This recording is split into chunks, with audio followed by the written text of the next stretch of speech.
क्योंकि 2017 तक व्याकरण से केवल तत्सम तद्भव, पर्यायवाची, विलोम, ठीक है, मुहावरा, लोकोक्ति यही पूछता था, संधि समास बस पूछता था। 2018 से जब सीजीपीएससी मेंस का पेपर देखेंगे ना तो बहुत सारी चीज़ें ऐसी हैं जो व्याकरण के उन हिस्सों को लेकर पूछने लगा है जिसके तहत आप प्री में करते हैं। और चूंकि प्री में हम क्या है मैथ्स और रीजनिंग में कवर कर लेंगे बोल के लैंग्वेज छूते नहीं हैं, इसलिए हमारे को भुगतना पड़ता है आपके मेंस में। किसी भी एग्ज़ाम में अभी सबसे ज़्यादा वेटेज आपका रखता है वो है हमारा लैंग्वेज, ठीक है। वॉल्यूम बढ़ाना पड़ता थोड़ा सा, क्लास में नहीं है, चलो ठीक है, ठीक है। तो ध्यान रखिएगा कि लैंग्वेज हर पेपर को क्वालिफाई करने में आपको मदद करेगा, ठीक है।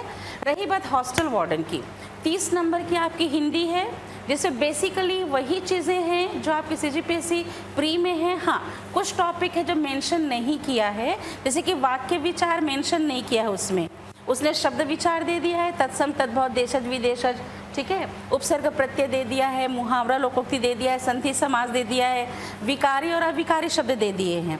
इन कुछ चीज़ें हैं जो उसमें उन्होंने मेंशन नहीं किया है, जैसे कि वर्णमाला मेंशन नहीं किया है, लेकिन वर्णमाला से प्रश्न जरूर पूछे जाते हैं। आपको पता है कि वर्ष वर्ण किसे कहते हैं, या उच्छिष्ट व्यंजन किसे कहते हैं, या कह सकते हैं कि अ का उच्चारण स्थान कहाँ है। ये सारी बेसिक चीज़ें आपको उसमें मेंशन किया हो या ना किया हो पूछा जाता है। हम कोई भी टॉपिक को स्किप नहीं कर सकते, ठीक है ना, क्योंकि हिंदी सबसे ज़्यादा स्कोरिंग होती है। एक चीज़ ध्यान रखिएगा कि अगर मैथ्स में अगर आप लिखते 2 इक्वल, अगर हम लिखते 2 × 2 = 4, 2 दूनी 4 लिखते तो पूरे नंबर मिलते हैं ना। वैसे ही आपके लैंग्वेज में होता है कि अगर आपको प्रश्न कह दिया जाता है कि जगदीश में कौन सी संधि है पहचान कीजिए, आपने लिख दिया व्यंजन संधि है तो पूरे नंबर वहाँ पर आपके बंधे हैं। कहीं से किसी की हिम्मत नहीं होगी कि आपको माइनस मार्किंग कर दे या नंबर काट दे। हाँ, गलत उत्तर लिखने पर तो नंबर आपके ज़रूर कटेंगे, ठीक है। सबसे पहली बात, जो चीज़ बहुत बेसिक से शुरू होती है हम उसे ही शुरू करेंगे। कभी भी सिलेबस में आप ये देखेंगे कि कह देता है 10वीं के स्तर तक, कहता है, पूछता है आपको कोई भी सिलेबस में 10वीं के स्तर तक पूछता है, आपको 12वीं तक, ये भी सदमे में आ गई। अरे यार, शेड्यूल आप लोग तक नहीं पहुंचा था क्या? तो ध्यान रखिएगा, पहली क्लास लैंग्वेज की है। अच्छा, दूसरी बात, अगर आप लोगों को ये लगता है जैसे कि 3-4 बच्चे पुराने, जैसे 1, 2, 3, 4 है ना, ये पढ़ चुके हैं, अब अगर इनको लगता है कि हम तो पढ़ चुके हैं, हम कल से नहीं आएंगे, तो इनसे बड़ा मूर्ख दुनिया में कोई नहीं है। इनसे बड़ा मूर्ख दुनिया में कोई नहीं है। बोलोगे कि मैडम हम लोगों को स्टूपिड बोल रही है, इसलिए मैं मूर्ख बोल रही हूँ क्योंकि बहुत कम बच्चे ऐसे होते हैं जिनको दोबारा क्लास करने का मौका मिलता है। अगर ये अभी की भी क्लास अटेंड करते हैं तो 1 पंथ 2 काज 3 काज 4 काज हो जाएंगे। एसआई में आपने अटेंड कर लिया है, आपने प्री में पढ़ लिया है, पॉलिशिंग होगी बेटा, है ना। मतलब जितनी चीज़ें स्किप हो जाती है प्रैक्टिस नहीं करने से। और वैसे मैथ्स के लिए पर डे हम प्रैक्टिस करते हैं, तब हमारे वो माइंड में होता है कि हम डेली प्रैक्टिस कर रहे हैं। लैंग्वेज में हम क्या सोचते हैं कि हिंदी में हमारी कमांड अच्छी है क्योंकि हम तो हिंदी हमेशा से बोलते हैं, है ना। पर जब वो प्रश्न में आती है कोई चीज़ें तो वहाँ पर दिमाग घूमने लगता है कि ये याद नहीं क्यों नहीं आ रहा है। ऐसी सिचुएशन में अगर आप 2 बार या 3 बार अगर आप क्लास में बैठ रहे हैं तो इससे मुझे लगता है कि आपको नुकसान नहीं होता है, आपको फ़ायदा ही होता है, ठीक है। तो क्लास मिस मत कीजिएगा, क्योंकि अगर एक दिन की भी क्लास आपने मिस की मैं दूसरे दिन क्लास में एंट्री करने नहीं दूंगी, ठीक है। तो थोड़ा सा अपने आप को समझने की कोशिश कीजिए कि जिस तरह से कंपटीशन बढ़ रहा है, जिस तरह से चीज़ें आगे आ रही हैं, उसमें लैंग्वेज की प्रायोरिटी सबसे ज़्यादा है। अगर हमको किसी भी एग्ज़ाम को क्वालिफाई करना है मतलब लैंग्वेज पर हमें सबसे ज़्यादा फोकस करना होगा। क्योंकि जितने भी आपके सीनियर जो होंगे या फिर वो पर्सन जिन्होंने एक पोस्ट लिया हुआ है उनसे पूछ कर देखिएगा, वो हमेशा आपको बोलेंगे कि कोई भी जॉब को अगर पोस्टेड करना है अपने लिए तो लैंग्वेज पर सबसे ज़्यादा फोकस करना होगा, क्योंकि सबसे ज़्यादा स्कोरिंग होती है हमारी लैंग्वेज। क्योंकि हम बचपन से उसे बोल रहे हैं, हमको उसके बारे में नॉलेज है, बस कुछ चीज़ें हम भूल गए होते हैं जिसको पॉलिशिंग करने की बस ज़रूरत होती है। इसलिए अगर वो डेली बेसिस में चल रहा है तो मुझे नहीं लगता कि उसमें कोई नुकसान होना चाहिए। तो अगर आपकी क्लास हो चुकी है, आपने अटेंड कर लिया है और क्लास लग रही है, 8 दिन की बात है, 10 दिन की क्लास है, अटेंड कीजिए ना। हो सकता है कि मैं वही पढ़ाऊँ जो आपने पहले पढ़ लिया है, लेकिन हो सकता है कि उस टाइम पे जो डाउट रहा हो वो अब क्लियर हो जाए, है ना। अभी देखिए बीएड का भी एग्ज़ाम हुआ है, कितना सिंपल सिंपल क्वेश्चन पूछा है, घुमा दिया चीज़ हो। जेंडर का डेफिनेशन नहीं दिया है, जेंडर का डेफिनेशन नहीं दिया है, लेकिन पूछा है कि संज्ञा का वह कौन सा रूप है जिससे जाति का बोध होता है। अब यही क्या कहता है कि स्त्री और पुरुष जाति के बोध का कराने वाले तत्व को क्या कहते हैं। अब सोचिए, पूछा जेंडर है लेकिन संज्ञा के पॉइंट ऑफ व्यू से, है ना। तो प्रश्न को अगर देखा जाए तो एक टॉपिक से न जाने कितने प्रकार के क्वेश्चन जो है वो बन जाते हैं, इसलिए क्लास मिस मत कीजिएगा, ठीक है। 8 दिन 10 दिन के लिए अगर लगी भी होंगे, अभी तो खैर इस वीक में पूरा है आपका लैंग्वेज, अगर हमको लगा तो हम अगले हफ्ते भी उसको आगे करेंगे क्योंकि हमारा टॉपिक कवर करना ज़रूरी है। तो क्लास मिस मत कीजिएगा, ठीक है, ठीक। और आप साथ में आप चारों से मैं स्पेशली बोल रही हूँ क्योंकि आप लोग पढ़ चुके हैं, है ना। तो इसमें क्या होता है कि क्लास में अगर क्राउड ज़्यादा होता है तो टीचर को पढ़ाने में भी मज़ा आता है, ठीक है। तो ध्यान रखिएगा, ठीक।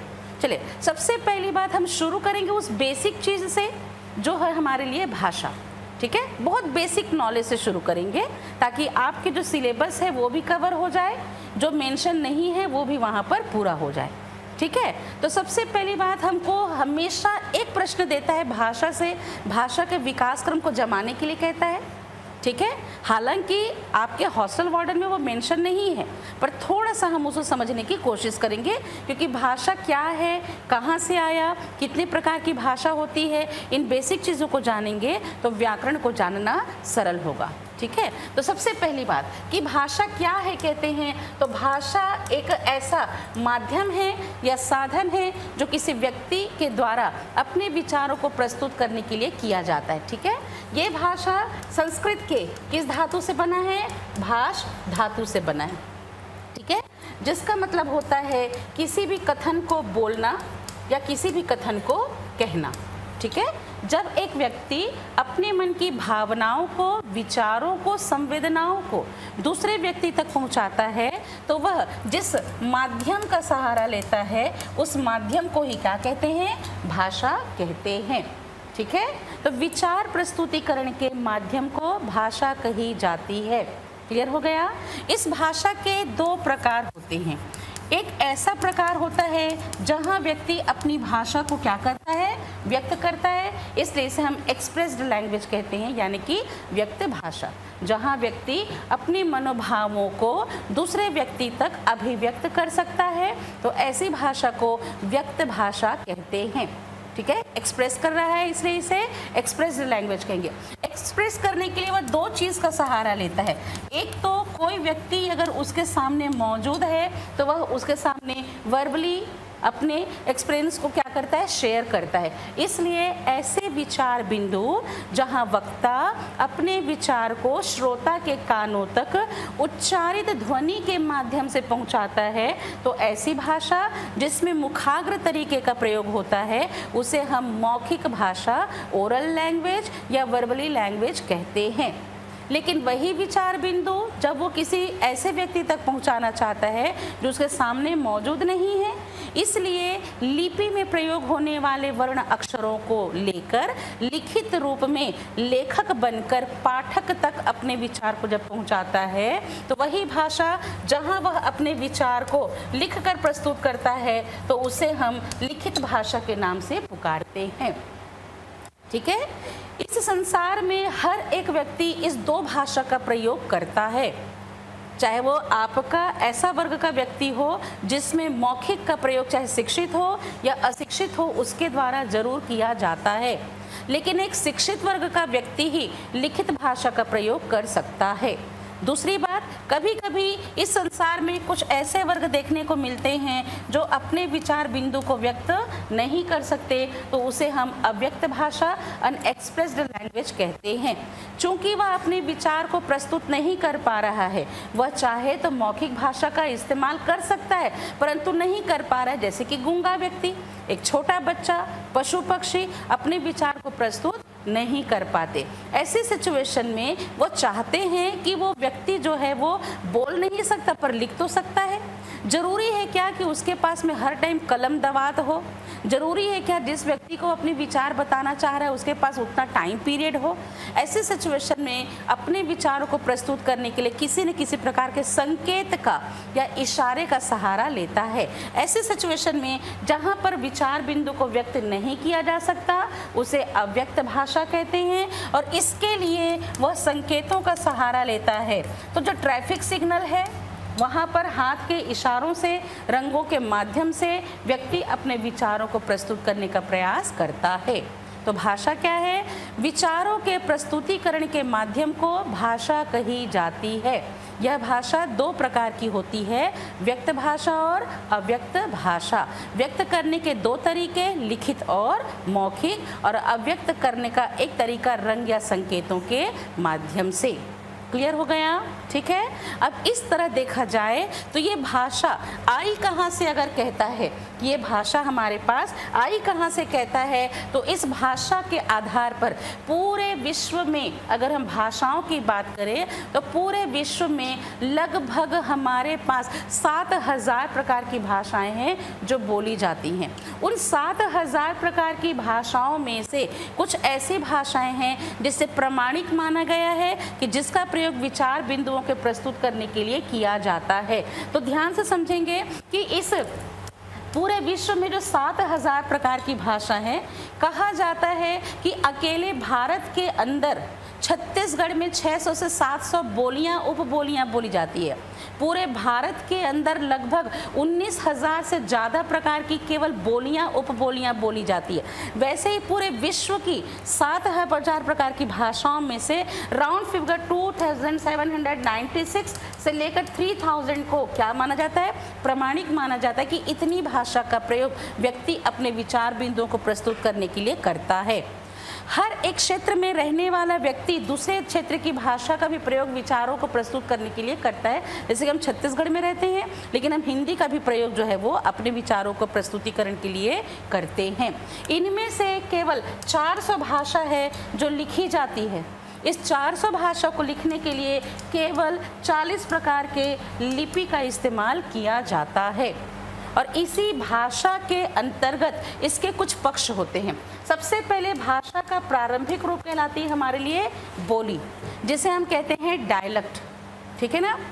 स्थानीय परिवेश में प्रयोग होने वाली, जिसका लिखित स्वरूप और व्याकरण नहीं होता, जिसे शासन के द्वारा मान्य नहीं किया जाता, स्थानीय और घरेलू शब्दावली वाले पक्ष को हम बोली के नाम से जानते हैं। अवधी, बघेली, राजस्थानी, बिहारी, भोजपुरी, छत्तीसगढ़ी सभी हमारे लिए बोलियां कहलाती हैं। ठीक है? जब किसी बोली के अंतर्गत कुछ अन्य बोलियां आने लगती तो सब डायलेक्ट यानी कि उसे हम कहने लगते हैं उपबोली। ठीक है ना? किसी मुख्य बोली के अंतर्गत आने वाली बोली को कहते हैं उपबोली। लाइक छत्तीसगढ़ी मुख्य बोली है, पर छत्तीसगढ़ के अंदर गदबा, खड़िया, कोरकू, मवासी ये सब हमारे लिए उपबोली की श्रेणी में आते हैं। क्लियर हो गया? जब इन्हीं बोलियों में से कोई बोली एक लिखित रूप धारण करती है और साहित्यिक रचना हेतु प्रयोग होने लगती है, जब कोई बोली एक लिखित रूप धारण करके अपना स्थानीय क्षेत्र से दायरा बढ़ा लेती है और उसमें साहित्यिक रचनाओं को अंजाम देने लगती है, तो यही बोली अब साहित्य की भाषा से साहित्यिक भाषा या उसे हम एक नाम देने लगते हैं जिसे हम उपभाषा या विभाषा कहते हैं। तो जो राजस्थानी है, जो आपकी जो राजस्थानी है, अवधी है, ब्रज है, ये क्षेत्र विशेष में बोली जाने वाली मुख्य बोलियां थी, परंतु साहित्यिक क्षेत्र में प्रयोग होने की वजह से छत्तीसगढ़ अंचल उत्तर, पश्चिम, पूर्व की ओर विस्तृत होने लगी। साहित्य के माध्यम से इसमें विकास होने लगा, इसलिए बोली से उन्हें उपभाषा या विभाषा के नाम से पुकारा जाने लगा। जब ये केवल साहित्य के लिए ही बंध कर निश्चित हो गई, तब इन्हें साहित्यिक भाषा के नाम से पुकारा जाता है। ठीक है? आगे समझ में? जब इन्हीं बोलियों को ग्रामेटिकल परफेक्शन दे दिया जाता है यानी कि परिनिष्ठित भाषा। अब आप कहेंगे कि ये क्या होते हैं? जब किसी बोली को व्याकरण के सांचे में ढालकर शुद्ध रूप दे दिया जाता है। जब कोई बोली व्याकरण के सांचे में ढलकर एक परिष्कृत रूप को धारण कर लेती है, तब इसे परिनिष्ठित भाषा कहते हैं। और जो हमारी खड़ी बोली है ना, दिल्ली, मेरठ, सहारनपुर की ओर जो बोली जाती है ना, ये खड़ी बोली जो है हमारी, इसे ही हम किसके नाम से पुकारते हैं? इसे ही पुकारा जाता है परिनिष्ठित भाषा के नाम से। ठीक है, तो ये जो है वो भाषा का सबसे प्रारंभिक स्वरूप कहलाता है कि सबसे पहले होती है वो बोली जो स्थानीय परिवेश में बोली जाती है। बोली के अंतर्गत आती है उपबोली। जब वो एक साहित्यिक रूप धारण करती है तो साहित्यिक भाषा, उपभाषा या विभाषा कहलाती है। और अगर उसे व्याकरण के सांचे में ढाल दिया जाता है तब उसे हम परिनिष्ठित भाषा कहते हैं। ठीक है, जब किसी राज्य की सरकार अपने प्रशासनिक कार्यों के लिए एक ऐसी भाषा का चयन करती है जो व्याकरण के नियमों से शुद्ध हो, तो सरकारी कामकाज के लिए प्रयोग होने वाली भाषा को जहां उस राज्य के अंतर्गत प्रशासनिक कार्यों के लिए प्रयोग किया जा रहा है, तब वह उस राज्य की बन जाती है राजभाषा। क्लियर हो गया? ठीक, तो जब किसी राज्य के अंतर्गत एक प्रशासनिक कार्य के संपादन के लिए प्रयोग की जा रही है व्याकरण सम्मत शुद्ध भाषा, जिसे शासन मान्य करता है कि हम अपने प्रशासनिक कार्यों का संपादन इसी भाषा में करेंगे, तो वह उस राज्य के लिए बन जाती है राजभाषा। भारतीय संविधान के अनुसार संविधान की धारा 343 अनुच्छेद 1 भाग 17 के अनुसार भारत के अंदर 14 सितंबर 1949 को एक संवैधानिक घोषणा की गई, जिसमें कहा गया कि भारत के अंदर प्रथम राजभाषा के तौर पर जिसका इस्तेमाल किया जाएगा वह होगी हमारे लिए हिंदी भाषा। ठीक है, मौखिक तौर पर हम किसका प्रयोग करेंगे? हिंदी भाषा का। इसको लिखने के लिए जिस लिपि का इस्तेमाल किया जाएगा वो होगी देवनागरी लिपि। लेकिन इतने वर्षों से जो अंग्रेजी में प्रशासनिक कार्य हो रहे थे, बड़ी आसानी से भुला पाना संभव नहीं था, इसलिए कहा गया कि प्रथम राजभाषा तो हिंदी है, लेकिन सेकंड लैंग्वेज के तौर पर हम द्वितीय राजभाषा के तौर पर आंग्ल भाषा यानी कि हम किसका इस्तेमाल करेंगे? अंग्रेजी का। ठीक है, लिखने के लिए किस लिपि का इस्तेमाल किया जाएगा? रोमन लिपि का इस्तेमाल किया जाएगा। इसलिए वर्तमान में भारत के अंदर भी ऐसे क्षेत्र जो हिंदी के क्षेत्र हैं, दिल्ली है ना, उसी प्रकार यूपी है, एमपी है, छत्तीसगढ़ है, झारखंड है, बिहार है, राजस्थान है, हिमाचल प्रदेश है। ऐसे क्षेत्र विशेष है जहां प्रशासनिक कार्यों के लिए हिंदी का प्रयोग किया जाता है, इसलिए ऐसे क्षेत्र में हिंदी प्रथम भाषा के तौर पर काम आती है। परंतु गुजरात, महाराष्ट्र, असम, बंगाल, उड़ीसा, दक्षिण भारत ये क्या करते हैं? अपने रीजनल लैंग्वेज को प्रेफरेंस देते हैं, इसलिए उनके प्रेफरेंस की वजह से हिंदी वहाँ के लिए सेकेंड लैंग्वेज हो जाती है, इंग्लिश वहाँ के लिए फर्स्ट लैंग्वेज हो जाती है। फिर वो क्या करते हैं? अपने राजकीय भाषा का इस्तेमाल करके केंद्र सरकार के द्वारा जो राज्य सरकार को जो भी सूचनाएं दी जाती है उसे अनुवाद करते हैं और वहाँ हिंदी द्वितीय भाषा बन जाती है और उनकी प्रांतीय भाषा वहाँ की प्रथम भाषा बन जाती है। क्लियर हो गया? ऐसा करके पूरे राष्ट्र को एक सूत्र धागे में बांधने का प्रयास करती है आम साधारण जनता, चाहे वो किसी भी क्षेत्र या प्रांत विशेष में क्यों ना रहता हो, अगर एक दूसरे से संपर्क बनाना चाहता है तो यही हिंदी भिन्न प्रांत में रहने वाले दो अलग अलग भाषा के व्यक्ति के मध्य संपर्क का काम करती है। इसलिए अब यह क्या बन जाती है? लिंक लैंग्वेज, जिसे लिंग्वा फ्रैंका भी कहा जाता है। इसे हम क्या कहते हैं? संपर्क की भाषा। तो छत्तीसगढ़ में व्यक्ति अगर किसी व्यक्ति से संपर्क बनाता है तो हिंदी का प्रयोग करता है, लेकिन गुजरात में हम हिंदी का प्रयोग करते हैं, महाराष्ट्र के व्यक्ति से हम हिंदी का प्रयोग करते हैं। ऐसे सिचुएशन में दो भिन्न प्रांत में रहने वाले व्यक्ति जब एक दूसरे से भाषा का आदान प्रदान करते हैं तो संपर्क की भाषा बन जाती है और ऐसा कह के पूरे राष्ट्र को एक सूत्र धागे में बांधता है, राष्ट्रीयता की परिचायक हो जाती है। तो राजभाषा का इसे कौन सा दर्जा प्राप्त है? संवैधानिक दर्जा प्राप्त है। है ना, इसे राजभाषा का संवैधानिक दर्जा दिया गया है संविधान की धारा 343 अनुच्छेद 1 भाग 17 के अनुसार। लेकिन जब यह संपूर्ण राष्ट्र के गौरव को बनाने लगती है तो राष्ट्रभाषा का इसे गौरव दिया जाता है। ठीक है, तो राजभाषा का संवैधानिक दर्जा है हिंदी को, और राष्ट्रभाषा का इसे क्या दिया गया है, गौरव प्रदान किया गया है। क्लियर हो गया बेटा? ठीक है, और इस तरह देखा जाए तो जब किसी केंद्र सरकार के द्वारा राज्य सरकार में शासकीय सूचना, अधिसूचना, नीति, नियम, आदेश, अध्यादेश आदि को संचालित करवाना होता है, तब राज्य सरकार के पास में तो केंद्र सरकार अपनी प्रथम भाषा हिंदी और द्वितीय भाषा अंग्रेजी में चीज़ों को भेजती है। उस उद्देश्य को पूरा करने के लिए अब राज्य सरकार क्या करती है, अपने राज्य की भाषा का इस्तेमाल करके जो उद्देश्य केंद्र सरकार ने उस पत्र व्यवहार के माध्यम से किया है उस लक्ष्य को क्या करने लगती है, पूरा करने लगती है। तो किसी आधार भाषा में यानी कि हिंदी और अंग्रेजी से अगर किसी दूसरी भाषा में अनुवाद करके शासन के लक्ष्य को पूरा करने का प्रयास किया जाता है तो ऐसी भाषा टारगेट लैंग्वेज यानी कि हमारी लक्ष्य भाषा कहलाने लगती है। क्लियर हो गया? ठीक है, ऐसा होकर एक विस्तृत रूप से भाषा को बहुत शुद्ध करने का प्रयास किया जाता है। ठीक है, क्योंकि हिंदी की खासियत है कि हिंदी के अंतर्गत 60% तो हमारे लिए संस्कृत के शब्द हैं। ठीक है, असल में 30% हमारे लिए हिंदी के शब्द हैं और 10% हैं जो हमारे लिए विदेशज शब्दों का इस्तेमाल है।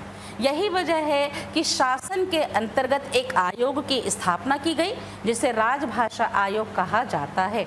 छत्तीसगढ़ के अंदर है तो छत्तीसगढ़ राजभाषा आयोग, हिंदी के अंतर्गत है हिंदी राजभाषा आयोग, जिनका काम होता है कि प्रशासनिक कार्यों के लिए हम किसी भी ऐसे शब्दों को जहां पर आपके भाषागत जो आपके बहुत बड़े बड़े भाषा शास्त्री हैं, विद्वान हैं, महापुरुष हैं, उनकी एक समिति होती है, उन सब की सहमति से किसी शब्द को या किसी भी पक्ष को एक आयोग के माध्यम से सर्वसम्मति के द्वारा आदेशित किया जाता है कि हाँ, हम यदि चाहें तो विदेशज शब्द का इस्तेमाल कर सकते हैं, जैसे कि आपका ऑफिस है ना। इसलिए अगर OFFICE ऑफिस इंग्लिश में लिखाता है तो मानक के अनुसार उसे इस रूप में लिखने की मान्यता राजभाषा आयोग के द्वारा दिया गया है। इसलिए जब किसी भाषा को मानकीकरण कर दिया जाता है, जिसे उस भाषा को एक मर्यादा में बांध दिया जाता है, तो ऐसी भाषा मानक भाषा कहलाती है। तो शासन के द्वारा मान्य व्याकरण के नियमों से शुद्ध समाज के शिक्षित वर्ग के व्यक्ति के द्वारा जब बिना किसी गलती के ऐसी भाषा का प्रयोग किया जाए जो सर्वसम्मति से शुद्ध हो, तो ऐसी भाषा को मानक भाषा कहते हैं। वर्तमान समय में खड़ी बोली का एक मानकीकृत रूप है जो आज हिंदी के नाम से पुकारी जाती है। आज जो हम हिंदी कहते हैं यह हिंदी खड़ी बोली का सबसे ज़्यादा विकसित रूप है जिसका प्रयोग किया जाता है। वो खड़ी बोली दिल्ली, मेरठ, सहारनपुर की ओर बोली जाती थी जहाँ पर वर्ण अक्षरों के अलग अलग प्रयोग थे, क्योंकि बोली भाषा के प्रभाव थे कि पश्चिमी शौर सैनी के अंतर्गत से इसका इस्तेमाल था, तो वहाँ पर जो भी प्रयोग थे उनका प्रयोग था। जैसे कि हम कहते थे मुझ, है ना, मुझ कहते थे मुझको, अब ये मुझ ना कहकर हम क्या कहते हैं, मुझ कहते हैं, है ना। हम कहते हैं ईब का होगा, ईब ना कहकर हम क्या कहते हैं, अब क्या होगा। इसी प्रकार रोटी कहते थे, मतलब कि वहाँ पर वर्ण अक्षर द्वितीय होते थे, रोटी, शोटी, धोती बोलते थे, है ना। अब यहाँ पर हम क्या कहते हैं, रोटी कहते हैं, धोती न बोलकर हम क्या कहते हैं, धोती कहते हैं, ठीक है ना। अब देख रहे तो कू, काय कू, काय कू, अब देखा जाए तो काय कू बोलते थे, मतलब कि काय कू। इसका एक पक्ष अभी भी देखिए तो बोला जाता है कुछ क्षेत्रों में काय कू, लेकिन हम इसे एक शुद्ध रूप देते कि कू के बदले में हमने क्या बोलना शुरू कर दिया, को, है ना। और काय ना बोलकर के हमने बोला काहे को, है ना। तो हमने इसको क्या कर दिया, स्थिर कर दिया। तो किसी भी भाषा को यदि मानकीकृत कर दिया जाता है तो उसमें एक स्टैंडर्ड दिखाई देने लगता है, इसलिए मानक भाषा को स्टैंडर्ड लैंग्वेज कहा जाता है। ये सारी भाषाओं का ये जो स्वरूप है ये आया कहाँ से? तो अभी समझ में आया कि भाषा क्या है। किसी भी व्यक्ति के द्वारा जब अपने मन की भावनाओं को, विचारों को, संवेदनाओं को दूसरे व्यक्ति तक पहुंचाना होता है तो जिस माध्यम का सहारा लेता है उस माध्यम को कही जाती है भाषा। भाषा के दो प्रकार है, व्यक्त भाषा और अव्यक्त भाषा। व्यक्त करने का दो तरीका, लिखित और मौखिक, और व्यक्त न किया जाए तो रंग और संकेतों का सहारा लिया जाता है। ठीक है। सबसे प्रारंभिक रूप होती है बोली। बोली के अंतर्गत आती है उपबोली। साहित्यिक भाषा के तौर पर विस्तृत होने लगती तो साहित्यिक भाषा, या उसे कही जाती है उपभाषा या विभाषा। तो किसी मुख्य भाषा के अंतर्गत आती है विभाषा या उपभाषा, उसके अंतर्गत आती है बोली और उसके अंतर्गत आती है उपबोली। जब उसे व्याकरण के सांचे में ढाल दिया जाए तो परिनिष्ठित भाषा, प्रशासनिक कार्यों के लिए संपादित हो तो राजभाषा, राष्ट्रीयता का परिचायक हो तो राष्ट्रभाषा, लक्ष्य की पूर्ति हो तो लक्ष्य भाषा, दो भाषागत व्यक्ति अपने संपर्क के लिए प्रयोग करे तो संपर्क भाषा, और शासन द्वारा मान्य कर दिया जाए तो मानक भाषा कहलाती है। क्लियर हो गया? तो भारत के अंतर्गत संविधान के द्वारा सबसे पहले 14 भाषाएं थी, फिर एक संशोधन में मिलाकर 15 कर दी गई, फिर अगले संशोधन में मिलाकर 18 कर दी गई, और बाद में 4 पहाड़ी भाषाओं को मिलाकर आज भारतीय संविधान के अनुसार 22 प्रकार की भाषा केवल भारत में बोली जाती है जिनको संवैधानिक दर्जा दिया गया है। तो ये भाषाएं आई कहाँ से? हमारी भाषा क्या थी और ये भाषा आई कहाँ से? तो देखा जाए तो पूरे विश्व में लगभग जितनी भी प्रकार की भाषाएं हैं उसे दो आधार पर बांटा गया है। एक तो आकृति मूलक भाषा परिवार और एक परिवार मूलक भाषा परिवार।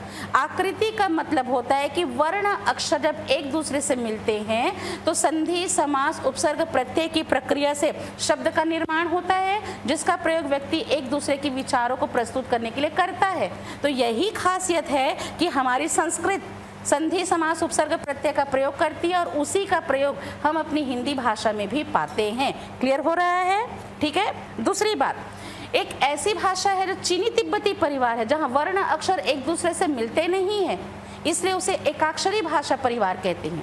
तो जो संस्कृत है उससे ही तमाम प्रकार की भाषाओं का जन्म हुआ है ऐसा माना जाता है। न केवल भारतीय भाषाओं का बल्कि संस्कृत ही है जिसने अन्य भाषाओं पर भी अपना अधिकार बनाया हुआ है, जिससे अन्य यूरोपीय भाषाओं में भी संस्कृत के प्रभाव देखने को मिलते हैं। दूसरी बात, फिर परिवार मूलक भाषा परिवार क्या है? जिस तरह एक खानदान के अंतर्गत किसी का जन्म होता है तो उस वंश कहलाने लगता है और एक वंशावली होने लगती है, वैसे ही जब किसी भाषा का जन्म एक मूल भाषा से होता है तो उसे भाषा परिवार कहा जाता है। क्लियर हो गया?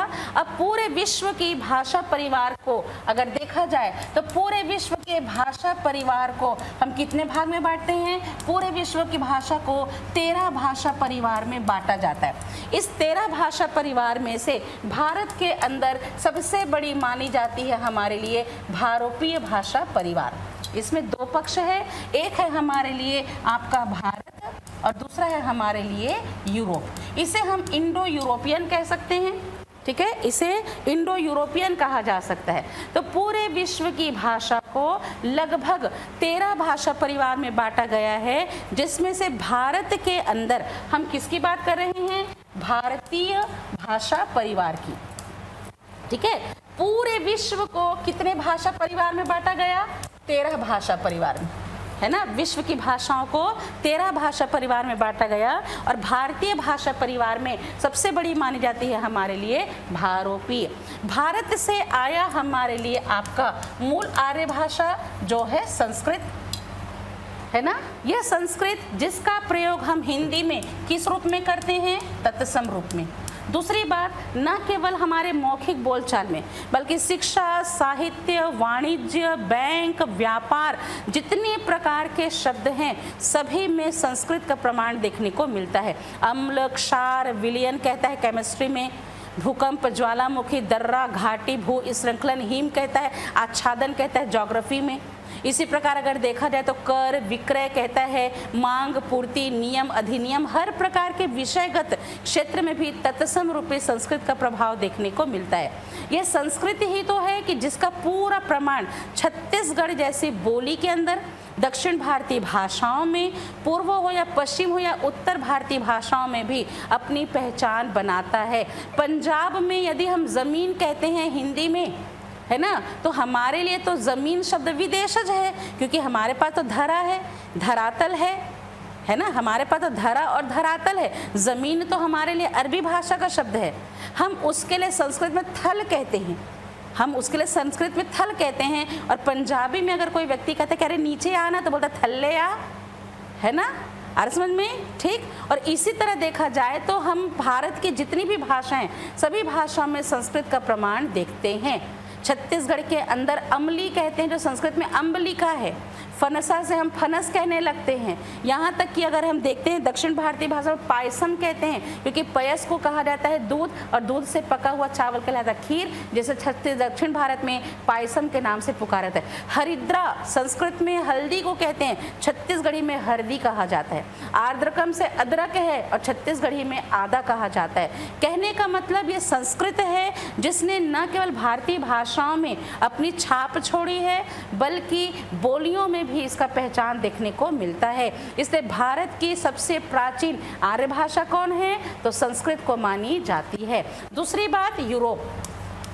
अब यूरोपीय प्रांत के संपर्क में आने के कारण ग्रीक, जर्मन, ईरानी, रूसी, फारसी, फ्रांसीसी, अंग्रेजी, लैटिन, ये जितने भी है आपके, पश्तो हो गया, इटालियन हो गया, जितने भी हैं सब यूरोपीय भाषा है। अब आप कहेंगे कि इसका इस्तेमाल हमारी हिंदी में कहाँ है, तो ये हमारे लिए तत्सम बना, तो ये हमारे लिए विदेशज शब्द बनाता है। तभी तो हम कहते हैं ना, जितने भी आपके शब्द विचार आप पढ़ेंगे तो तत्सम, तद्भव, देशज, विदेशज पढ़ेंगे, तो यूरोपीय भाषाएं हमारे लिए विदेशज का निर्माण करती हैं। तो 10% वर्ड्स हैं हम हिंदी में जो यूरोपियन भाषाओं की आपके विदेशज का इस्तेमाल करते हैं। केवल एक अरबी फारसी है कि कुछ लोगों का कहना है कि 2500 से 3000 शब्द इस्तेमाल करते हैं अरबी फारसी के।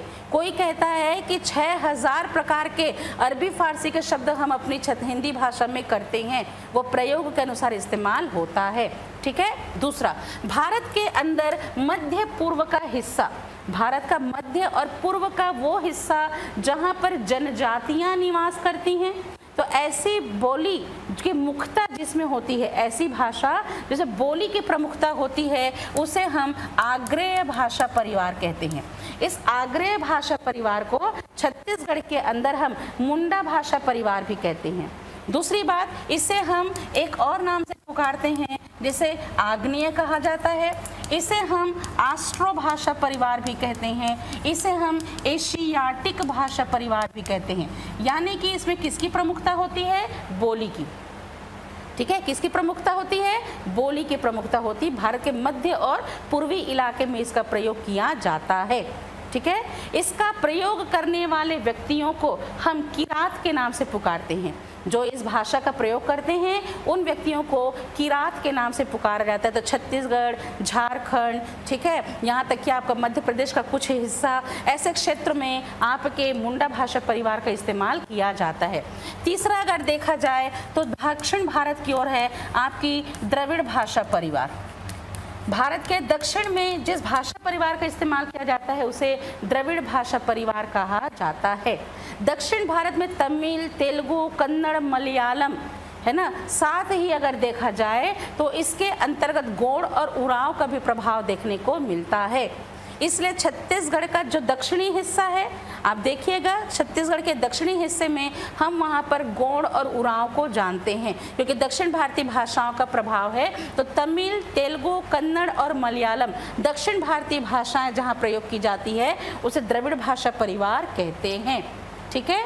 इन सब से हटकर वो क्षेत्र विशेष जो भारत और चीन और तिब्बत के सीमा दायरे के पास रहने वाले लोग हैं, जिनके द्वारा पहाड़ी भाषाओं के इस्तेमाल किए जाते हैं, चूँकि वो एकाक्षरी भाषा परिवार कहलाती है, इसलिए सबसे छोटी भाषा परिवार यहाँ चीनी तिब्बती मानी जाती है।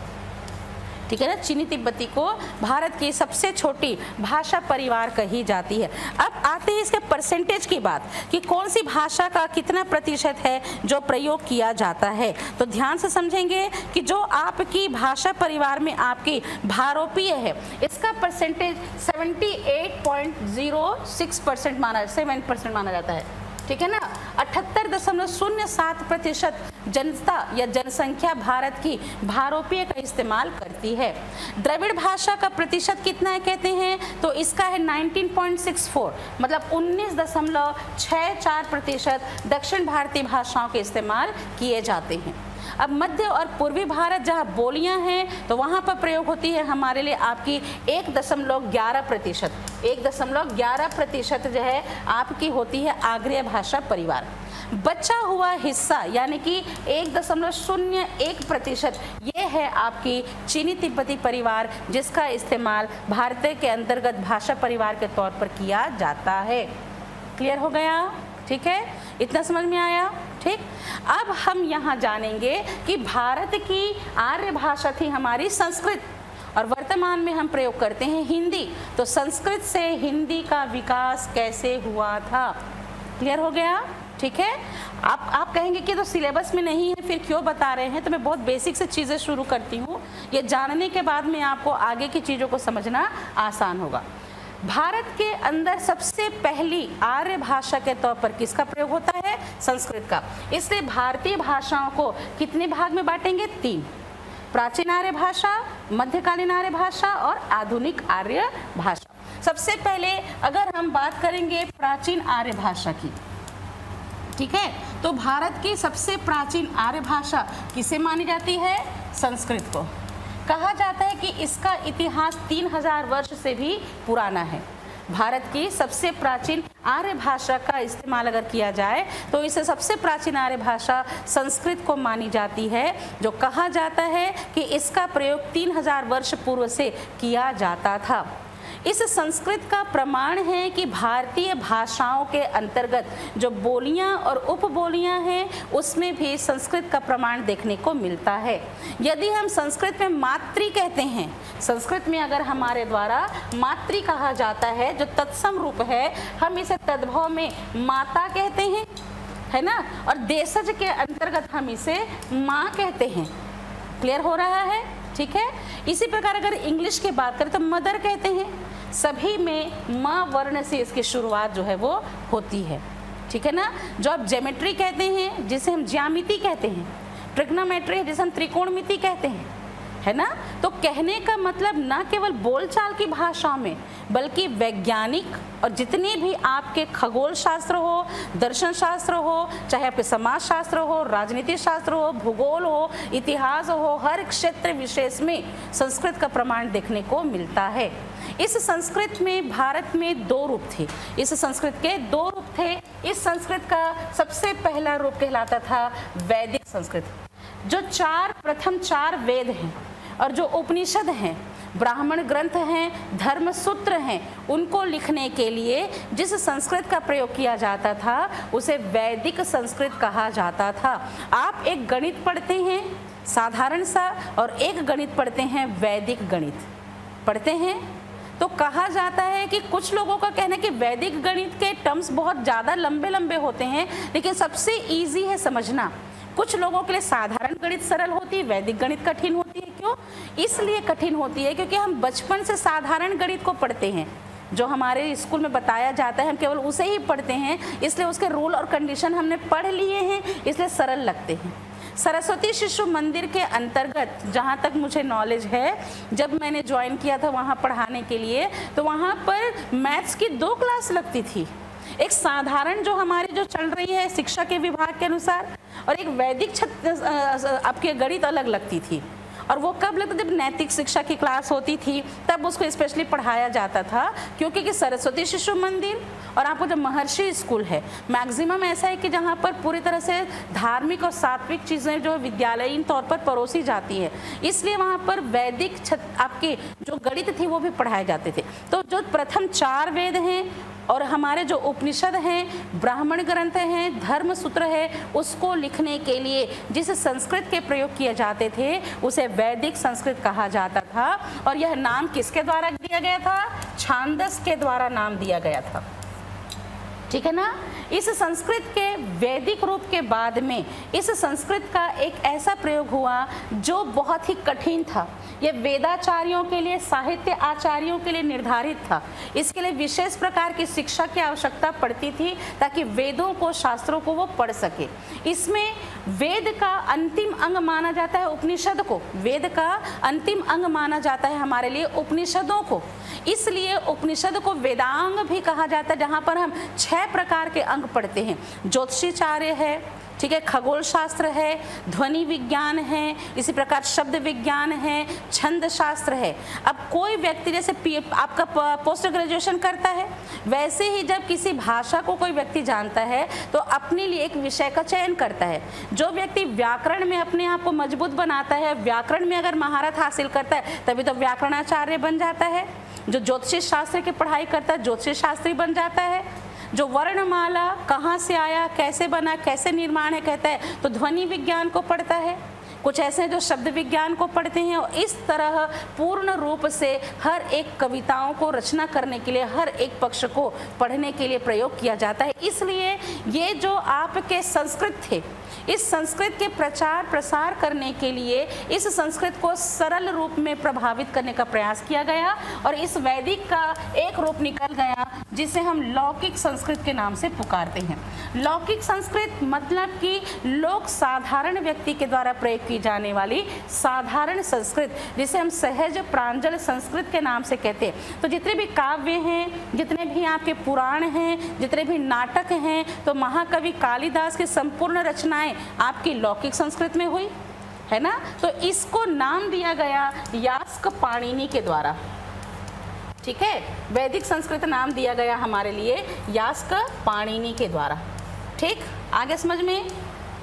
ये जो संस्कृत है जिसका रूप अगर माना जाए तो ये संस्कृत जिसके कि प्रयोग किए जाते थे, तो ध्यान से समझेंगे कि ये जो संस्कृत जिसका समय 1500 से 1000 ईसा पूर्व माना जाता है, मतलब कि 1500 से 1000 ईसा पूर्व तक किसका इस्तेमाल होता था? संस्कृत का, जिसके 2 रूप थे, वैदिक संस्कृत और आपका लौकिक संस्कृत।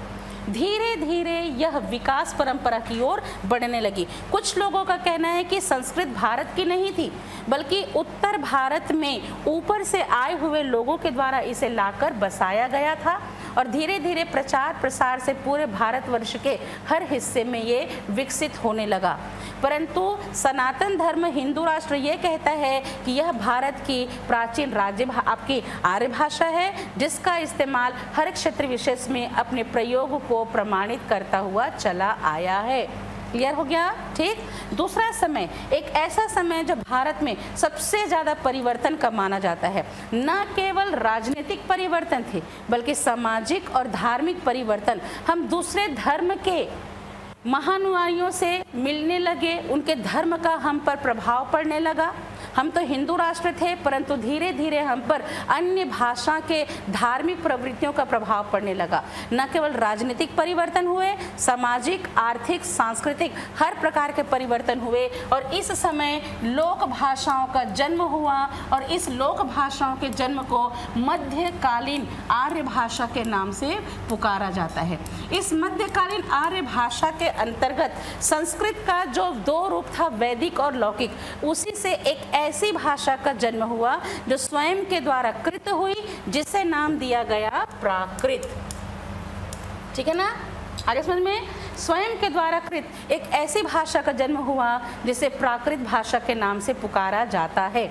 इस प्राकृत भाषा में वैदिक और लौकिक संस्कृत का मिश्रण देखने को मिलता है। दूसरी बात, इसका एक पहला रूप था जिसे पाली भाषा कहते हैं। प्राकृत का पहला रूप था पाली भाषा। कहते हैं मगध से इसकी उत्पत्ति हुई थी, इसलिए इसे मागधी भी कहा जाता है। मगध साम्राज्य होने की वजह से प्रशासनिक कार्य, क्योंकि अशोक सम्राट थे, तो प्रशासनिक कार्यों का संपादन किससे होता था? पाली भाषा से। इसलिए पाली भाषा को प्रथम देश भाषा भी कहते हैं।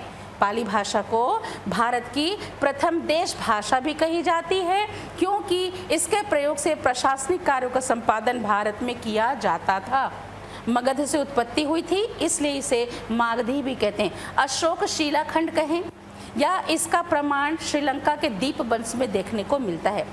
गौतम बुद्ध के जितने उपदेश थे, मिलिंद पंज हो, बुद्ध कोश की अष्टकथा है, जातक है, धम्मपद है, उनके त्रिपिटक संग्रह है ना, इन सभी संग्रहों को लिखने के लिए जिस भाषा का प्रयोग किया गया था वह पाली भाषा थी। संस्कृत एक ऐसी भाषा थी जहां पर 3 प्रकार के वचन थे, 3 प्रकार के पुरुष थे, 3 प्रकार के लिंग थे। जब पाली भाषा का समय आया तब यहाँ पर विकास परंपरा से परिवर्तन होने लगे। तो 3 प्रकार के पुरुष तो थे, 3 प्रकार के वचन तो थे, 3 प्रकार के लिंग जो थे अब यहाँ पर बदल गए। अब धीरे धीरे विकास परंपरा से वचन की संख्या जो बहुवचन और एक वचन में मिट के केवल 2 रह गई, द्विवचन को यहाँ से छोड़ दिया गया, है ना। दूसरी बात, 3 प्रकार के पुरुष यथावत बने रहे, प्रथम पुरुष, मध्यम पुरुष और अन्य पुरुष। 3 प्रकार के जो लिंग थे, स्त्रीलिंग, पुल्लिंग और नपुंसकलिंग, ये थोड़े से अपने समय के अनुसार बढ़ रहे थे। एक समय आया जब महावीर जैन धर्म का जब हम पर प्रभाव पड़ने लगा, तो जैन धर्म के प्रभाव के अनुसार महावीर के सारे उपदेशों को लिखने के लिए जिस भाषा के प्रयोग किए गए वह हमारे लिए प्राकृत भाषा थी। इस समय विकास परंपरा से बढ़ने लगी चीज़ें और यहाँ पर जो आपके 3 प्रकार के वचन थे वो 2 हो गए, 3 प्रकार के पुरुष हो गए और 3 प्रकार के जो लिंग थे अब केवल 2 प्रकार के लिंग, स्त्रीलिंग और पुल्लिंग में सिमट गए। धीरे धीरे यहाँ पर प्राकृत भाषा के बाद में इसका एक और रूप देखने को मिला जिसे हम अपभ्रंश भाषा कहते हैं, ठीक है ना। जब संस्कृत का समय था तो संस्कृत के समय में 3 प्रकार की क्षेत्रीय बोलियां संस्कृत के साथ में प्रयोग होती थी। पूर्व देश, उत्तर आपकी मध्य देशीय थी, आपकी पूर्व, आपकी उत्तरी थी, ठीक है। इसी प्रकार आपके धीरे धीरे यहाँ पर प्रभाव जो है बढ़ने लगा। जब अपभ्रंश का समय आया तो अपभ्रंश की 7 प्रकार की शाखा हो गई और कहते हैं कि मध्यकाल की आर्य भाषा में प्राकृत का पहला रूप थी पाली, स्वयं प्राकृत के बाद दूसरा रूप थी हमारे लिए अपभ्रंश। इसी अपभ्रंश की 7 प्रकार की शाखा हुई, जैसे पश्चिम की ओर थी हमारे लिए शौरसेनी, ठीक है ना। शूरसेन जनपद के आसपास बोली जाने वाली शौरसेनी, इसके अंतर्गत हमें कौन कौन सी बोली प्राप्त होती है?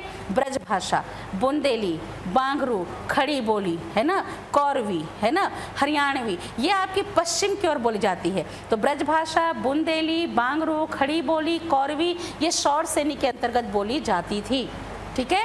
भारत के पूर्व में एक ऐसा क्षेत्र था जिसे मागधी कहा जाता है, ठीक है ना। इस मागधी के अंतर्गत उड़िया, असमिया, बांग्ला आती थी, ठीक है ना, बिहारी आती थी, उड़िया, असमिया, बांग्ला और बिहारी आती थी। इसी पश्चिमी शौरसेनी और पूर्वी मागधी के बीच में एक क्षेत्र था जिसे नाम दिया गया था अर्ध मागधी का। इस अर्ध मागधी के अंतर्गत आती थी हमारे लिए अवधी, बघेली और छत्तीसगढ़ी, ठीक है। तो शौरसेनी में क्या थी? शौरसेनी थी ब्रज भाषा, ठीक है, बुंदेली, बांगरू, खड़ी बोली, ठीक। और आपकी मागधी में क्या थी? उड़िया, असमिया, बांग्ला और थी हमारे लिए बिहारी, ठीक। अर्धमागधी में क्या क्या थी? अवधी, बघेली और एक थी हमारे लिए छत्तीसगढ़ी, ठीक। आज समझ में? इन सब से अगर देखा जाए तो एक था ब्राचड़, सिंध प्रांत का व्यक्ति, जहाँ सिंधी का प्रयोग होता था तो सिंधी को शरणार्थी भी कहा जाता है। तो पश्चिम की ओर थोड़ा सा हम अगर आगे जाते हैं, जहाँ पाकिस्तान का और पंजाब का हिस्सा है, तो वहाँ पर हमारे लिए ब्राचड़ में आती है सिंधी, ठीक है, समझ में, ठीक। तो शौरसेनी, मागधी, अर्धमागधी, ब्राचड़। अब 5वें नंबर पर आता है हमारे लिए आपका लहंदा, ठीक है ना, आपके लहंदा। ब्राचड़ के बाद में 1 मिनट, ठीक। तो एक है आपके शौर सेनी, मागधी, अर्धमागधी, ब्राह्मण, ठीक है। अब आती है हमारे लिए आपकी एक ऐसी क्षेत्र जिसे कहा जाता है आपका पैशाची, ठीक है ना, पैशाची। इस पैशाची में आती है पंजाबी और हरियाणा की ओर बोली जाने वाली लहंदा, ठीक। छठवें नंबर पर पहाड़ी क्षेत्र आता है जिसको हम खस के नाम से पुकारते हैं, पहाड़ी क्षेत्र आता है जिसको हम खस के नाम से पुकारते हैं। और इसमें आती है हमारे लिए गढ़वाली, कुमायूनी, हिमाचली, नेपाली, मंडयाली, ठीक है। इन सब से हटकर एक होता है दक्षिणात्य महाराष्ट्र, जिसे हम क्या कहते हैं, महाराष्ट्री। और महाराष्ट्र में क्या रहती है हमारे लिए, मराठी। तो 7 प्रकार की क्षेत्रीय बोलियां विशेष तौर पर देखने को मिलती है। कुछ किताबों में एक और देखने को मिला जैसे गुर्जर कहते हैं, जिससे गुजराती का जन्म हुआ है। तो कहा जाता है कि मध्यकाल के अंतर्गत इन्हीं ये सभी बोलियां थी। नाम से प्रस्तुत हो रहा है कि ब्रज का क्षेत्र है, बुंदेलखंड है, आपका दिल्ली, मेरठ, सहारनपुर की ओर है, उड़ीसा, असम, बंगाल, बिहार, आपका यूपी है, आपका बघेलखंड है, छत्तीसगढ़ है, ठीक है। इसी प्रकार आपके पंजाब है। ये राष्ट्र के अंतर्गत राज्य थे, भारत संघ के अंतर्गत ये छोटे छोटे राज्य थे जहां पर ये बोलियां प्रयोग की जाती थी। इन्हीं बोलियों में से एक ऐसी बोली जिसका नाम है हमारे लिए ब्रजभाषा, एक ऐसी बोली जो है हमारे लिए अवधी, और इसी प्रकार एक है हमारे लिए राजस्थानी। इन तीनों ने क्या किया, खुद को साहित्यिक रूप से लिखित रूप का दर्जा प्रदान किया और मध्यकाल में साहित्य की सबसे बड़ी भाषा बनी। आदिकाल में इस राजस्थानी का प्रयोग जितने भी वीर रस से संबंधित रचनाएं थी, पृथ्वीराज रासो, बिसलदेव रासो, खुम्मान रासो, मीराबाई की रचनाओं को राजस्थानी में रचा गया, ठीक है। ये राजपूताना साहित्य के अंतर्गत डिंगल भाषा का प्रयोग करके इसको लिखा गया था। दूसरी बात कि इसमें ब्रज के क्षेत्र में कृष्ण से संबंधित रचनाओं को रचा गया और आपके भक्ति काल में सगुण मार्गी धारा में कृष्ण शाखा के अंतर्गत ब्रज का प्रयोग किया गया। उसी सगुण मार्गी धारा में मलिक मोहम्मद जायसी जो निर्गुण कवि थे, जिन्होंने पद्मावत की रचना की, और सगुण कवि कहा महाकवि तुलसीदास जिसने अवधी भाषा का प्रयोग किया और साहित्यिक महत्व के लिए इन बोलियों को साहित्यिक भाषा का दर्जा प्राप्त किया। और मध्यकाल की सबसे बड़ी साहित्यिक भाषा के दर्जा पर अवधी का, ब्रज का और राजस्थानी का प्रयोग किया गया था। उसी समय कहा जाता है कि 14वीं शताब्दी में, ठीक है ना, 14वीं शताब्दी में सबसे पहला एक ऐसा व्यक्ति हुआ जिसका नाम था अमीर खुसरो। कह मुकरियों को और पहेलियों को लिखने के लिए 14वीं शताब्दी में सबसे पहले अमीर खुसरो के द्वारा एक बोली का इस्तेमाल किया गया जो थी हमारे लिए खड़ी बोली। क्लियर हो गया। इसी खड़ी बोली का प्रयोग सबसे पहले 14वीं शताब्दी में शुरू तो किया गया था, परंतु इसका उचित रूप से 19वीं शताब्दी तक कोई प्रयोग नहीं था, क्योंकि 14th से लेकर 17th सेंचुरी तक केवल अवधी ब्रज साहित्य की भाषा थी। जब रीतिकाल का समय आया 17 to 19, तब भी अवधी और ब्रज भाषा के ही प्रयोग थे, परंतु जैसे ही 1857 की क्रांति हुई, पूरा देश अपने राष्ट्र को आज़ाद कराने के लिए स्वाधीनता के आंदोलन में आगे बढ़ने लगा। अब जो जिम्मेदारी राजनीतिक महापुरुषों के ऊपर थी देश को आज़ाद कराने के लिए, स्वतंत्रता सेनानियों के ऊपर थी, अब जिम्मेदारी आ गई साहित्यकारों के ऊपर, क्योंकि तब तक भारतवर्ष में समाचार पत्र पत्रिकाओं की शुरुआत हो गई थी, टाइपराइटर मशीन थे, पब्लिकेशन हाउसेस थे। हमारे संस्कृत साहित्य पर हिंदी का प्रभाव धीरे धीरे मध्यकाल में बदलने लगा था और अब तक हम अंग्रेजी साहित्य से प्रभावी हो चुके थे। इसलिए मध्यकाल तक भारत में केवल पोइट्रीज थी, खंड काव्य, महाकाव्य ही थी, पर आधुनिक काल में आकर गद्य की विधाओं का जन्म हुआ और इस समय आधुनिक आर्य भाषा के तौर पर हमने सबसे पहले किसको शुरू किया? खड़ी बोली को। तो हमारी तीसरी आर्य भाषा क्या है? आधुनिक आर्य भाषा। ठीक है, आधुनिक आर्य भाषा में हमने किसका प्रयोग शुरू किया? खड़ी बोली का। ठीक है ना, आधुनिक आर्य भाषा में किसकी शुरुआत हुई? खड़ी बोली की। खड़ी बोली जो व्याकरण के सांचे में धीरे धीरे शुद्ध हो रही थी। कहा जाता है टाइपराइटर मशीन थे, नागरी लिपि को लिखने के लिए भी टाइपराइटर मशीन इजाद किए जा चुके थे। अन्य भारतीय भाषाओं भारत के अंदर अन्य भाषाओं के धार्मिक ग्रंथों का अनुवाद किया जाने लगा था।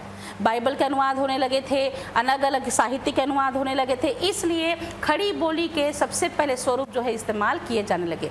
जब इसकी शुरुआत हुई तो कुछ साहित्यकार थे जो संस्कृत रिलेटेड खड़ी बोली का इस्तेमाल करते थे, कुछ साहित्यकार थे जो अरबी फारसी के मिश्रण वाली खड़ी बोली का इस्तेमाल करते थे, और कुछ ऐसे थे जो साधारण बोलचाल की खड़ी बोली का इस्तेमाल करते थे। धीरे धीरे यह खड़ी बोली हर क्षेत्र विशेष में न केवल राजनीतिक महापुरुष, न केवल साहित्यिक महापुरुष, बल्कि सर्वसाधारण के भी प्रयोग की भाषा बनने लगी। धीरे धीरे इसका विकास शुरू होता। भारतेंदु हरिश्चंद्र के समय इसको एक साहित्यिक दर्जा के तौर पर इस्तेमाल करना शुरू किया गया, जिसमें सुधार करने का काम महावीर प्रसाद द्विवेदी ने सरस्वती पत्रिका के समय किया। धीरे धीरे यह इतनी ज़्यादा विकसित हो गई कि छायावादी युग के आते समय हर क्षेत्र विशेष में न केवल साहित्यिक बल्कि राजनीतिक, धार्मिक, आर्थिक हर एक प्रयोग के लिए इसका इस्तेमाल किया जाने लगा। और यह खड़ी बोली अब हिंदी के प्रारंभिक रूप से पहचान प्राप्त करने लगी और इसी को प्रारंभिक हिंदी का नाम दिया गया। ठीक है ना, इसी को क्या नाम दिया गया? प्रारंभिक हिंदी का नाम दिया गया। और कहते हैं कि धीरे धीरे इस पर जैसे जैसे मूल्य और आवश्यकता महसूस हुई, जैसे जैसे साहित्यकारों का मन मस्तिष्क मुखरित होने लगा, उन्होंने अलग अलग प्रकार के शब्दों को इस्तेमाल करना शुरू किया और ये से प्रारंभिक हिंदी के बाद में इसे मुख्य तौर पर हिंदी भाषा का दर्जा दिया गया। और आज वर्तमान समय में इसमें अलग अलग प्रकार की भाषाओं के प्रयोग देखने को मिलते हैं और हिंदी का विकास होता है। क्लियर हो गया? ठीक, तो हिंदी का विकास कैसे होगा? हिंदी के विकास की अगर हम बात करें तो हिंदी के विकास में हम देखते हैं तो कैसे विकास होगा आपका। ठीक है, देखिए सबसे पहली बात अगर हम देखें तो सबसे पहले होगा हमारे लिए संस्कृत। ठीक है ना, संस्कृत के बाद क्या होगा हमारा? पाली, प्राकृत और अपभ्रंश। ठीक, फिर क्या होगा? इसके बाद होगा खड़ी बोली, प्रारंभिक हिंदी, हिंदी भाषा।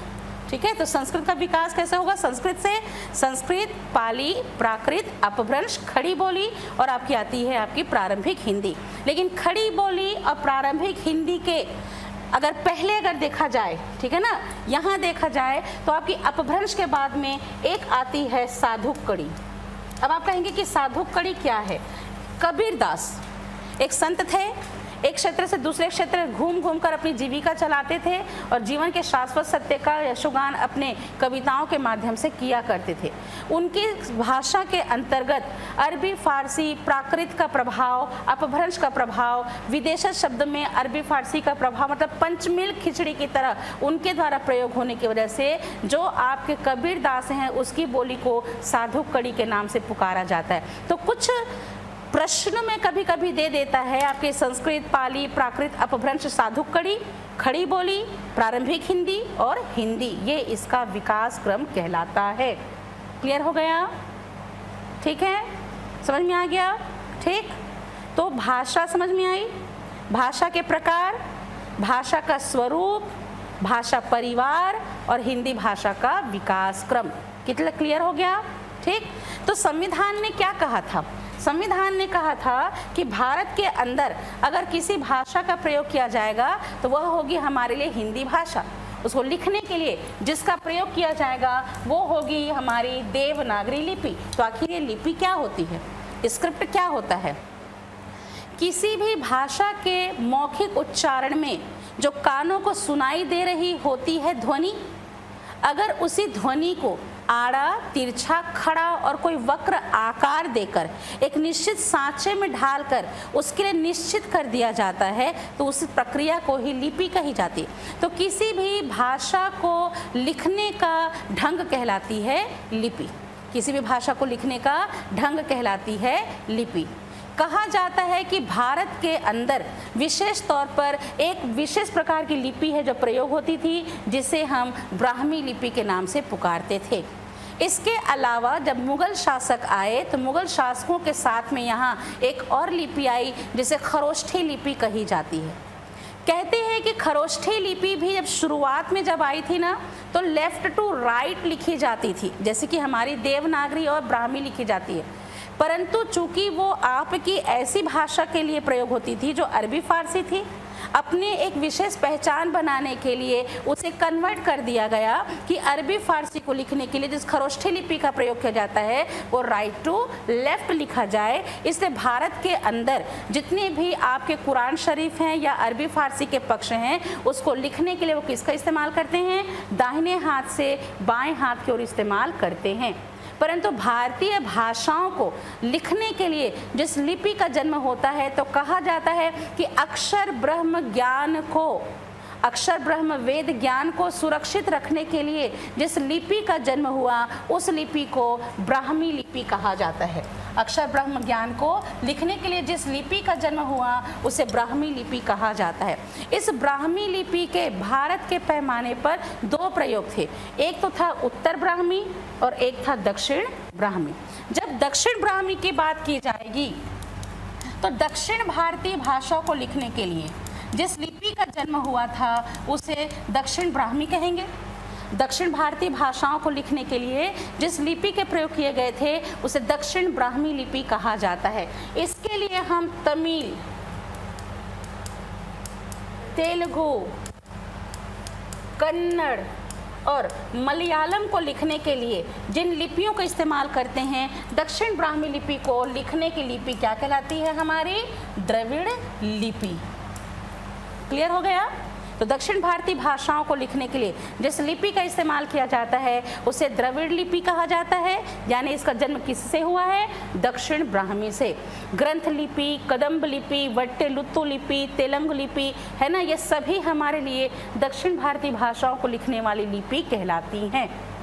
अब आती है बात भारत के उत्तर भारत की और मध्य भारत की। उत्तर भारत में प्रयोग होने वाली ब्राह्मी लिपि को हम किस नाम से पुकारते थे? उत्तर ब्राह्मी के नाम से। उत्तर भारत में प्रयोग होने वाली लिपि को किस नाम से पुकारा जाता था? उत्तर ब्राह्मी। सबसे पहली अगर किसी लिपि को पढ़ा गया है तो सबसे पहली उद्वाचित लिपि जिसे पढ़ा जा सका है वो कोई और नहीं थी बल्कि हमारे लिए कौन सी लिपि थी? ब्राह्मी लिपि थी। उत्तर भारत के अंदर 350 ईस्वी तक किसका प्रयोग था हमारे लिए? आपके उत्तर ब्राह्मी का।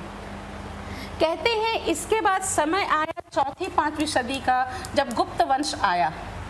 जब गुप्त वंश आया तो संस्कृत के शब्दों को सुरक्षित रखने के लिए, संस्कृत के व्याकरणों को सुरक्षित रखने के लिए एक ऐसी लिपि का जन्म हुआ जो वंश के प्रभाव से गुप्त लिपि के नाम से पुकारी जाती है। इसी गुप्त लिपि से ही विकसित होते होते आज देवनागरी का प्रयोग हिंदी को लिखने के लिए किया जाता है। तो चौथी 5वीं सदी यानी कि गुप्त लिपि का समय कब था? चौथी से आपकी 5वीं सदी का समय गुप्त लिपि का माना जाता है। इस गुप्त लिपि के बाद में एक ऐसी लिपि आई जिसे हम सिद्ध मातृका लिपि कहते हैं। कहा जाता है कि जितने भी तंत्र मंत्र साधना थी, है ना, जितने भी तंत्र मंत्र साधना थे, दैविक क्रियाकलाप थे, उन सबको लिखने के लिए जिस लिपि का जन्म हुआ उसे सिद्ध मातृका लिपि कहते हैं। जापान की जो फेंगशुई है या जो वास्तुशास्त्र है उन सबको इसे जो आपकी सिद्धम लिपि के नाम से पुकारा जाता है। तो कहते हैं कि सिद्ध मातृका का समय आपकी 6वीं से 7वीं तक का समय माना जाता है। ये सिद्ध मातृका है जिसे हम सिद्धम लिपि भी कहते हैं। इसी सिद्ध मातृका के बाद में जब देखा गया तो जब पहले कोई भी चीज़ लिखी जाती थी तो भोजपत्र में लिखी जाती थी। अब भोजपत्र में अगर हम स्क्रिप्ट लिख रहे हैं, कोई स्पेलिंग लिख रहे हैं तो भोजपत्र को मोड़ा जाता था। तो मोड़ने की वजह से जो राइटिंग में जो उसमें लिखावट होती थी वो टूट जाते थे, अक्षर क्या होते थे? टूट जाते थे। फिर भोजपत्र को छोड़कर ताम्रपत्र में लिखा जाने लगा ताकि चीज़ें सुरक्षित रह सके। तो कहा जाता है कि इस समय एक ऐसी लिपियों को जन्म दिया गया जो आड़े तिरछे और अलग अलग तरीके से लिखे जाने लगे। इसलिए 8वीं 9वीं सदी में इसको बांट दिया गया, एक अलग ढंग से लिखने की वजह से इसे कुटिल लिपि का नाम दिया गया। ये कुटिल लिपि जिसका समय 8वीं से 9वीं सदी का माना जाता है, ठीक है ना, 8वीं से 9वीं सदी का माना जाता है समय आपकी कुटिल लिपि का। कहते हैं जब इस कुटिल लिपि का जन्म हुआ तो अब देखिए भारत के हिस्से, ठीक है ना, दक्षिण भारत की ओर थी हमारे लिए द्रविड़ लिपि, दक्षिण भारत की ओर थी द्रविड़ लिपि, उत्तर भारत की ओर थी हमारी उत्तर ब्राह्मी। विकसित होते होते उत्तर ब्राह्मी के आपकी कुटिल लिपि की दो शाखा हो गई। एक बनी हमारे लिए आपकी नागरी लिपि की शाखा और एक बनी हमारे लिए शारदा लिपि की शाखा, ठीक है ना। ये जो शारदा लिपि की शाखा थी वो कहाँ थी? भारत के उत्तर हिस्से में। भारत के अगर देखा जाए तो भारत के उत्तर हिस्से में इस क्षेत्र में हमारे लिए कौन सी लिपि थी? शारदा लिपि थी। भारत के उत्तर में कौन सी लिपि हो गई? शारदा लिपि। और मध्य में हमारे लिए क्या हो गई? यहाँ पर नागरी लिपि, ठीक है। अब अगर हम शारदा लिपि की बात करते हैं, अगर हम यहाँ पर शारदा लिपि की बात करते हैं तो हमारी पंजाब की गुरुमुखी, कश्मीर की आराध्य देवी की वजह से उनका नाम पड़ गया कश्मीरी। तो कश्मीरी, गुरुमुखी, इसी प्रकार लहंदा, इसी प्रकार टाकरी, इसी प्रकार सिरमौरी, कोच्ची, कुल्लुई, डोंगरी, पहाड़ी, करटवारी, जितनी भी पहाड़ी भाषाएं थी उसको लिखने के लिए जिस लिपि का इस्तेमाल किया गया वो थी हमारे लिए शारदा लिपि। भारत का मध्य का हिस्सा दो भाग में बट गया, एक बन गई हमारे लिए पूर्व का हिस्सा और एक बन गई हमारे लिए पश्चिम का हिस्सा, और इसे ही नाम दिया गया पूर्वी नागरी और पश्चिमी नागरी। पश्चिम नागरी जहाँ पर हम देखते हैं तो भारत के पश्चिम हिस्सा तो हमारे लिए आपकी राजस्थानी, गुजराती, महाजनी, देवनागरी, ये हमारे लिए पश्चिम की ओर थी। तो पूर्व की ओर अगर देखा जाए जहाँ पर हम पूर्वी नागरी कहते हैं तो हमारे लिए उड़िया,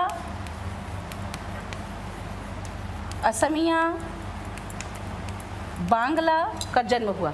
ये जो प्राचीन बांग्ला थी इसी से आपकी वर्तमान समय में मणिपुरी, आपकी जो है आपकी मैथिली, मगही, ये जितने भी हैं आपकी सबका जन्म जो बांग्ला से माना जाता है।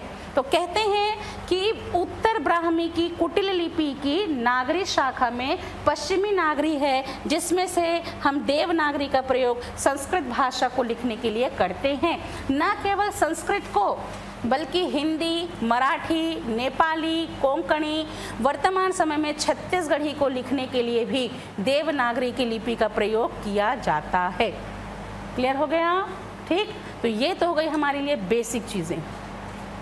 तो अभी के टॉपिक में मैंने आपको बहुत बेसिक बताई कि भाषा क्या है, कितने प्रकार के हैं, भाषा का स्वरूप क्या है, कितने भाषा परिवार हैं, ठीक है। साथ ही हमने जाना हिंदी भाषा का विकास क्रम और फिर हमने जाना आपके लिपि के बारे में। ये बहुत बेसिक नॉलेज है बेटा, ठीक है ना। प्रश्न अगर आता है तो डिस्टर्ब नहीं होगा, नहीं आता है तो जानकारी मिल गई, काफ़ी है, ठीक। अब हम वो हिस्सा शुरू करेंगे जो आपके परीक्षा के पाठ्यक्रम के अनुसार आपको दिया गया है, ठीक है। तो सबसे पहली बात कि जब हम पढ़ेंगे तो हम उस चीज़ को जानेंगे जो है हमारे लिए आपका कौन सा पक्ष? व्याकरण, ठीक है। अब आता है हमारा व्याकरण। तो ध्यान से समझिएगा, मैंने आपको क्या बताया था कि भारतीय भाषाओं के अंतर्गत हम अगर देखते हैं तो उपनिषद को वेद का अंतिम अंग माना जाता है, इसलिए उसे हम क्या कहते हैं? वेदांग कहते हैं, ठीक। दूसरी बात, इस वेदांग में सहायक ग्रंथ होते हैं जिसकी वजह से वेदों को पढ़ना बड़ा आसान होता है।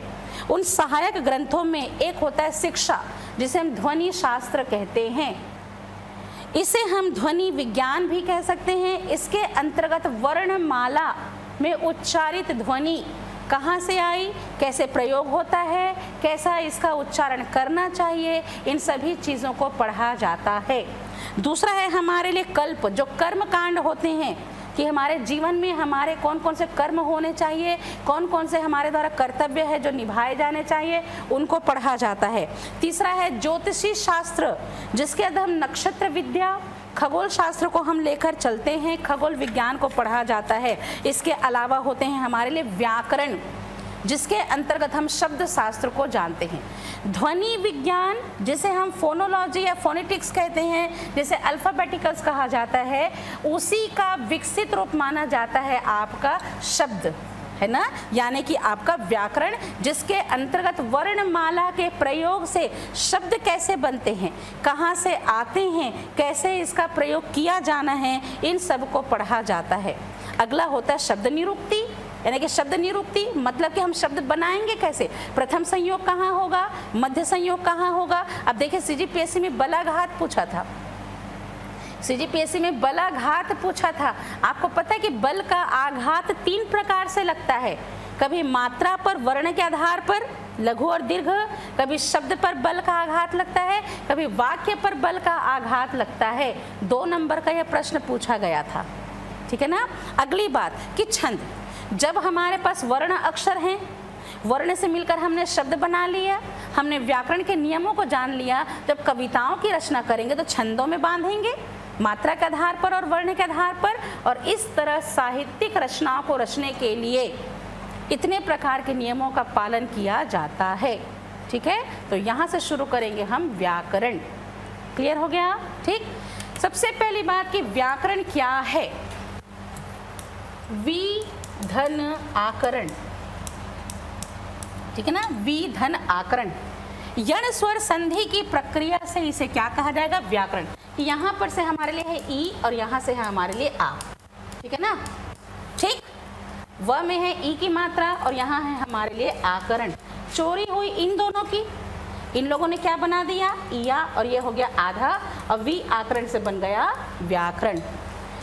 जहाँ किसी पक्ष को विशेष तौर पर जाना जाता है तो उसे क्या कहा जाता है, व्याकरण कहा जाता है। तो किसी भी भाषा की नियमावली व्याकरण कहलाती है। जैसे एक व्यक्ति घर बनवाता है, घर बनवाता है तो वो क्या करता है, घर की सुरक्षा करने के लिए दरवाज़ा लगवाने की कोशिश करता है। क्योंकि दरवाज़ा घर का सबसे पहला हिस्सा है, अंदर में उसके बहुत ज़रूरी चीज़ें रखी हुई है, तो घर में चोरी ना हो जाए, इसलिए दरवाजे की सुरक्षा भी उसके लिए मायने रखती है। इस वजह से वो क्या करता है, एक चौखट बनवाता है और उस चौखट पर उस दरवाजे को फिक्स करता है, उसके बाद उसमें ताले लगाता है और चीज़ों को सुरक्षित रखता है। तो वैसे ही भाषा की 2 आँख मानी जाती है, आपका शब्दकोश और एक होता है व्याकरण कोश। अब आप कहेंगे कि दोनों क्या है, शब्दकोश या शब्द संग्रह या शब्द भंडार वो हिस्सा होता है जहाँ वर्ण अक्षर एक दूसरे से जब मिलते हैं और एक नाम धारण कर लेते हैं जिनका संग्रहण किया जाता है। तो शब्द जो पूरी तरह से खजाने की तरह किसी संग्रहण में होते हैं उसे शब्दकोश कहा जाता है। शब्दकोश में एक व्यवस्थित नियम होते हैं, शब्दकोश में एक व्यवस्थित नियम होते हैं। वर्ण अक्षर के माध्यम से शब्दों का एक निश्चित संकलन किया जाता है तो उसे शब्दकोश कहा जाता है। जैसे इंग्लिश में आप वर्ड डिक्शनरी कहते हैं, अल्फ़ाबेटिकल्स उसे इस क्रम में जमाया जाता है कि वहाँ से शब्द को अर्थ के साथ में समझकर वहाँ से प्रयोग के लिए लिया जाता है। शब्द भंडारण क्या है, कोई अंतर नहीं है, शब्दकोश और शब्द भंडारण वही है, भावनात्मक पक्ष अलग है कि शब्दकोश जो है वह पूरी तरह से नियमों से बंधा हुआ और सुनिश्चित आकृति से उसे नियम दिया जाते हैं। इस शब्द भंडार में केवल शब्दों का भंडारण किया जाता है। तो फिर व्याकरण क्या है, जब तक कोई शब्द किसी संग्रह के भीतर है तब तक तो वो शब्द है। हरा, लाल, नीला, पीला रंग है, चंपा, चमेली, गुलाब फूल है, राम, मोहन, कृष्ण लड़का है, राधा, सीता, गीता लड़की है, हंसना, रोना, गाना क्रिया है ना, नदी, पर्वत, पहाड़ प्राकृतिक तत्व है, तब तक वो नाम है। अब हम उनको बाहर ले आते हैं और हम प्रयोग करना सीखते हैं कि राम जाता है, राधा जाती है, तो हम जाता क्यों बोल रहे हैं और जाति क्यों बोल रहे हैं, यही जब हमें यहाँ सिखाया जाता है तो उसे व्याकरण कहा जाता है। क्लियर हो गई बातें, ठीक है ना। तो किसी भी भाषा को, बोली को जब इसी सांचे में डालेंगे तब तो बनेगी भाषा, किसी भी बोली को जब इसी सांचे में डालेंगे तभी तो भाषा बनेगी। छत्तीसगढ़ी का कोई व्याकरण नहीं है, छत्तीसगढ़ी का स्वयं का व्याकरण नहीं है, ये तो हिंदी के व्याकरण को लेकर चल रहा है, इसकी खुद की लिपि नहीं है, ये तो देवनागरी लिपि को प्रयोग कर रहा है। परंतु चूंकि इसमें साहित्यिक प्रयोग किए जा चुके हैं, 1900 से लेकर अब तक छत्तीसगढ़ी में न जाने कितने लिटरेचर वर्क किए गए हैं। यही वजह कि छत्तीसगढ़ शासन चाहती है कि जितने भी प्रयोग दूसरी भाषाओं के लिए किए गए थे, हमने भी किया है, हमको भी स्थान दो, हमको भी संवैधानिक दर्जा दो। तो आज 23 साल हो गए छत्तीसगढ़ को अलग हुए, और हर साल छत्तीसगढ़ सोचती है कि इसे 8वीं अनुसूची में शामिल किया जाएगा।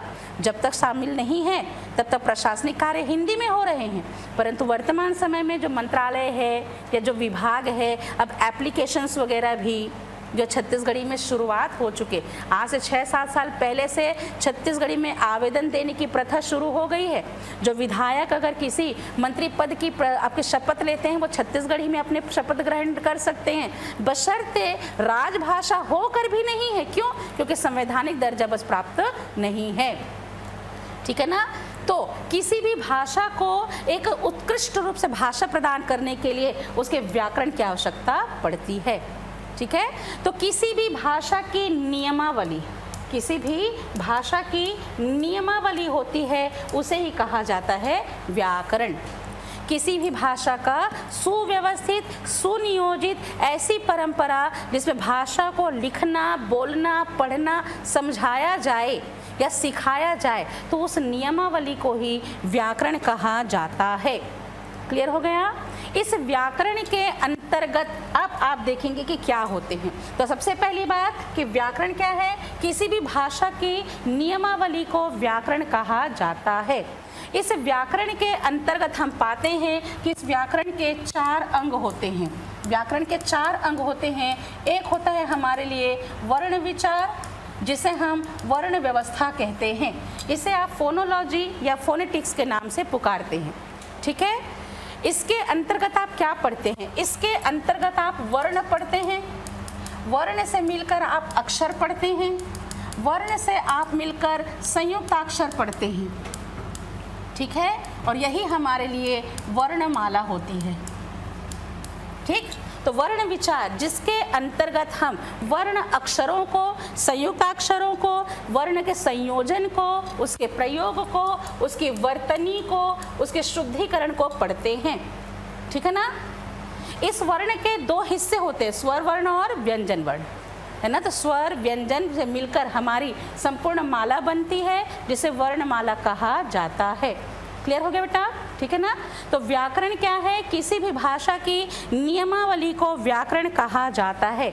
किसी भी भाषा को अगर मानक रूप देना है तो उसे व्याकरण के सांचे में ढालना होता है, जिससे वजह से उसमें एक मानकता और एक परिनिष्ठित रूप देखने को मिलता है। और यही वजह है कि भाषा जो वाक्य के तौर पर प्रयोग की जाती है, सभी नियमों में व्याकरण के नियमों का पालन करती है, तभी कोई बोली व्याकरण के सांचे में ढलकर भाषा बन जाती है। तो विचारों को शुद्धता तर्कशास्त्र के ज्ञान के द्वारा और भाषा की रोचकता साहित्य शास्त्र के ज्ञान के द्वारा प्राप्त होता है, और इन सब की संभावना किसमें है? व्याकरण में पाई जाती है। तो व्याकरण का सबसे पहला अंग है वर्ण विचार, जिसे हम फोनोलॉजी या फोनेटिक्स कहते हैं। इसे वर्ण व्यवस्था या वर्ण विचार कहा जाता है। इसके अंतर्गत आप वर्ण पढ़ते हैं, स्वर, व्यंजन और अयोगवाह को। ठीक है? इसी का एक संपूर्ण क्रम होता है जिसे वर्णमाला कही जाती है।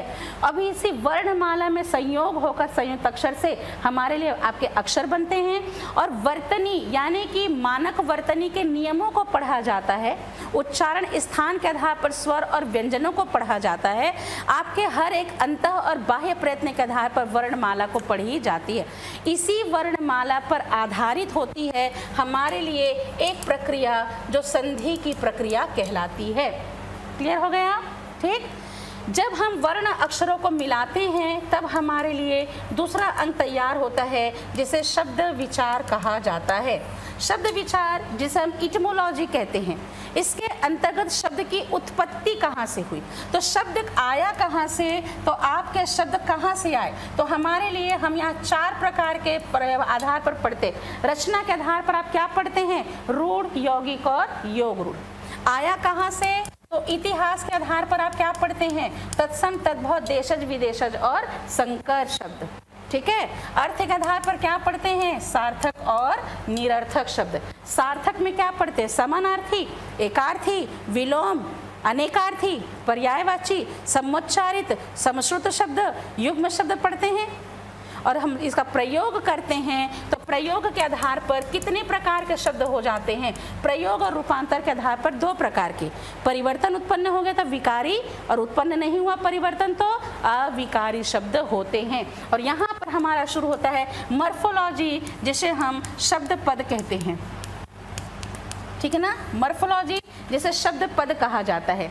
इसके अंतर्गत आप 4 प्रकार का डेक्लिनेबल वर्ड्स पढ़ते हैं।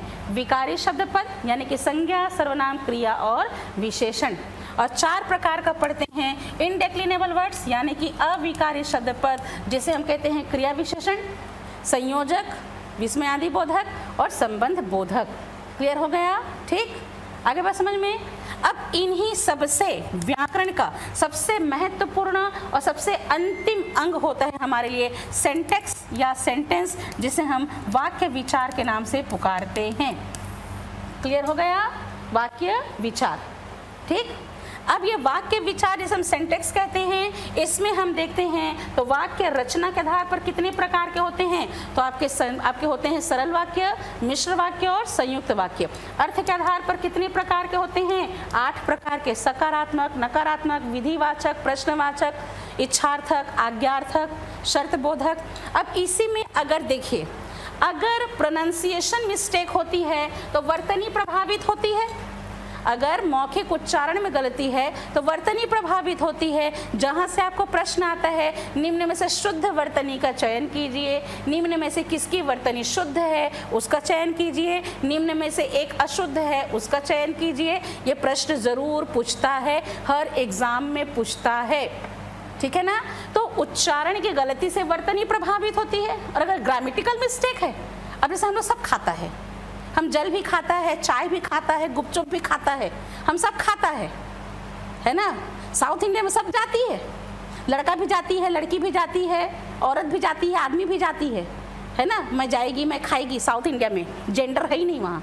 बिहार में सब बहुवचन, हम भी जाऊँगा रे, हम भी खाऊंगा रे, वहाँ पर सब बहुवचन है। 1% भी वहाँ बिहार में बहुवचन है।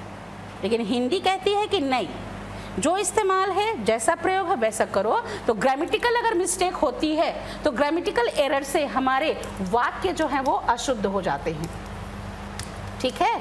और यहाँ से प्रश्न बनता है, निम्न में से शुद्ध वाक्य का चयन कीजिए, निम्न में से अशुद्ध वाक्य का चयन कीजिए। और इस तरह इतने चारों अंगों पर हमारी भाषा समाई होती है।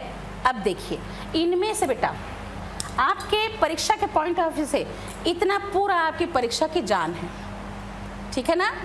ये आपके परीक्षा की जान है जो ज़रूर पूछा जाता है, तो ध्यान से समझेंगे ना।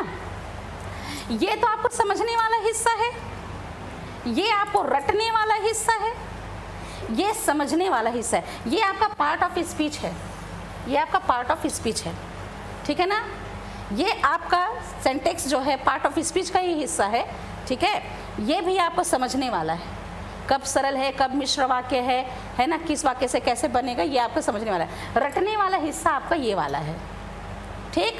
अगली बात, इन सभी को जब हम पढ़ लेते हैं, इन सभी को जब पढ़ लेते हैं तब शब्द का निर्माण किया जा रहा होता है ना, शब्द की जब रचना की जा रही होती है, तो देखिएगा हम इन सब के बाद में पढ़ते हैं समास को, ठीक।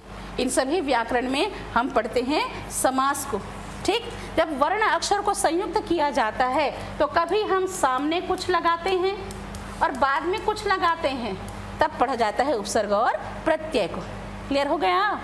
अब इतने व्याकरण के अंगों में 3 चीज़ें नहीं हो गई, एक समास, उपसर्ग और प्रत्यय। और जैसे जैसे आवश्यकताएं बदलती गई, साहित्य के जगत में संस्कृत से खड़ी बोली ने स्थान लेना शुरू किया, तो साधारण से बोलचाल में सामाजिक अंचल में प्रयोग होती थी इडियम एंड प्रोवर्ब्स, जिसे हम कहते हैं मुहावरा और लोकोक्ति।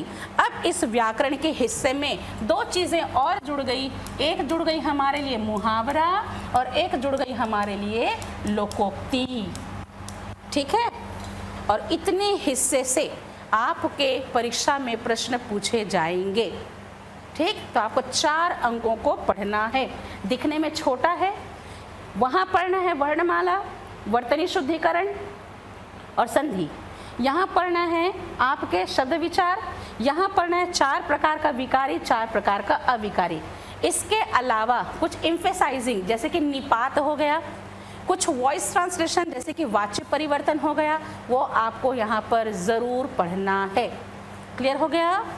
ठीक, तो इतनी बेसिक चीज़ें समझ में आई, कहीं से कोई दिक्कत तो नहीं? ठीक है, तो शुरू करेंगे यहाँ से हम आपके व्याकरण का हिस्सा। टाइम ओवर हो गया क्या? कितना हो गया?